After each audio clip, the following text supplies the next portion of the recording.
So Andrew released this tutorial a few weeks ago and I decided to give it a watch to find out a little bit more about his style. I think his videos on Instagram and social media in general have been very captivating to watch, and I wanted to see his process. So I looked into it and I absolutely loved the video. I really appreciate Andrew for making that because he really showed the easy side of painting. I am using titanium white and ultramarine blue to create my little personal study of this idea of using a limited color palette, and I'm only using 2 colors here. In the video Andrew uses 3, but I wanted to limit it as much as I can, so then it just really forced me to focus on the tonal differences within the portrait that I was to paint.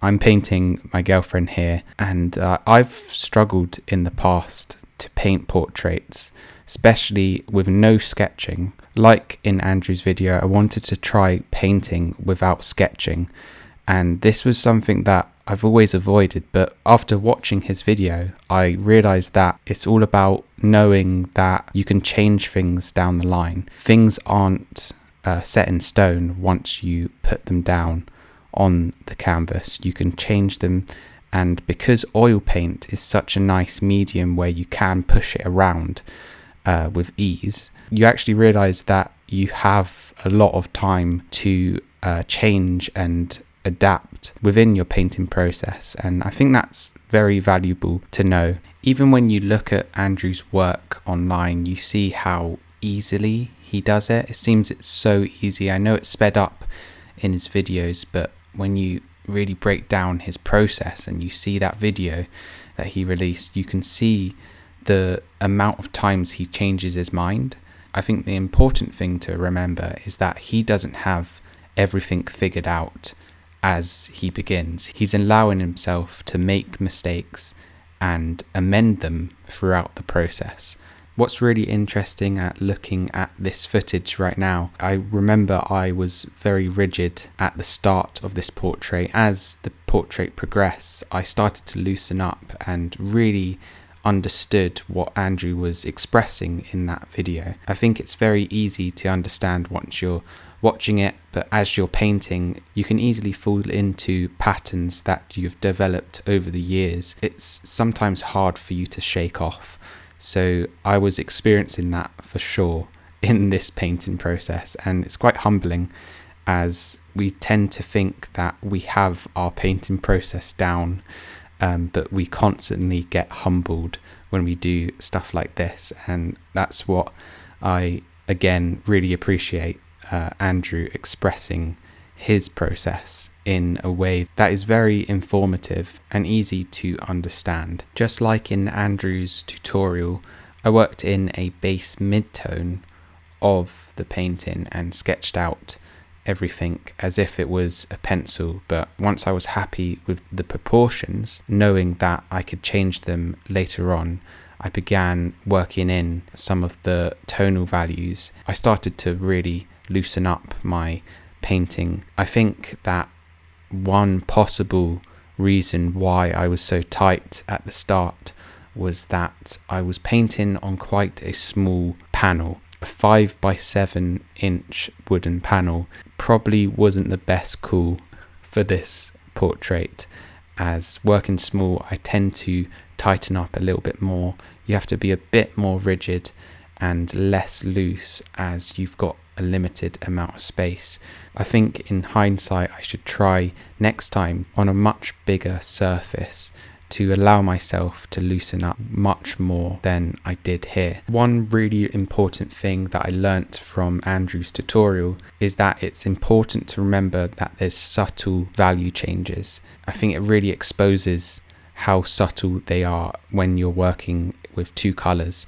You can really show off how the differences in your values can help create that effect of smoothness, especially in female portraits. They generally have a much smoother skin than male portraits. So to achieve that, I think you can only do that through subtle value shifts and changes. I find it fascinating that in my landscape paintings, I always remind myself to leave my tonal best until last. And this rings true with portraiture as well.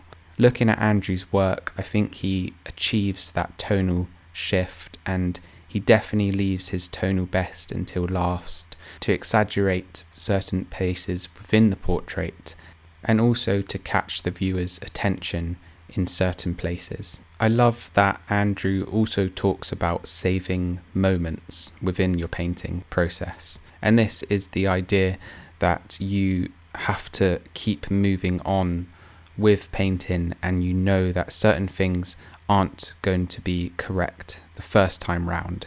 So you save the moment, you continue on with the portrait, and then you return back to where that problem was to amend that. And that's something that the alla prima method really teaches you.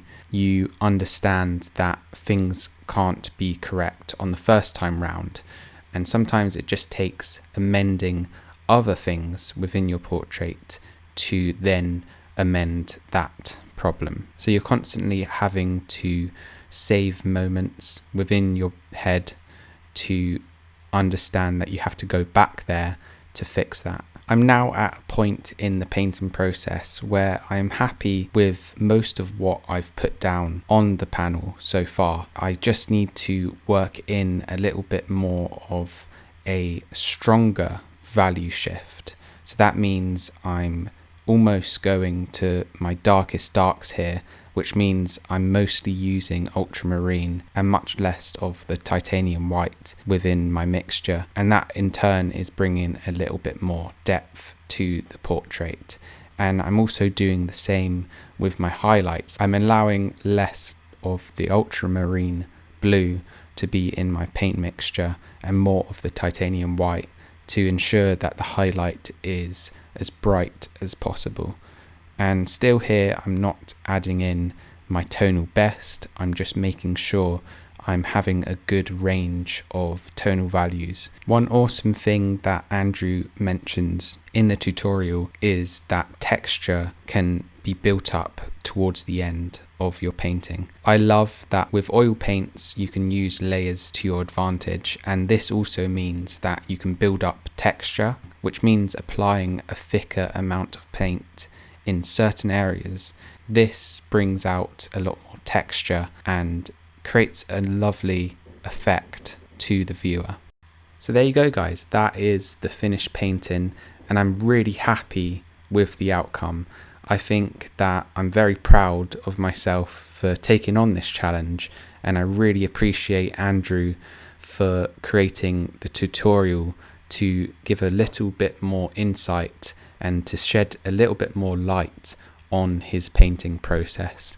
I'm especially proud that I didn't sketch down anything with pencil and I went straight in with oil paint. Although I was very hesitant at first, I started to loosen up as the painting went on. I think in the past I've definitely struggled with being a bit too rigid, but you realise that painting is all about changes and embracing those changes.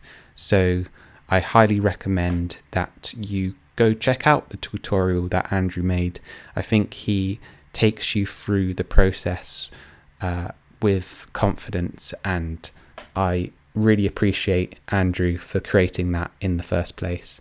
And that's about it. Thank you so much guys for watching. I really appreciate you, and yeah, subscribe if you haven't yet, like the video, and I'll see you in the next one.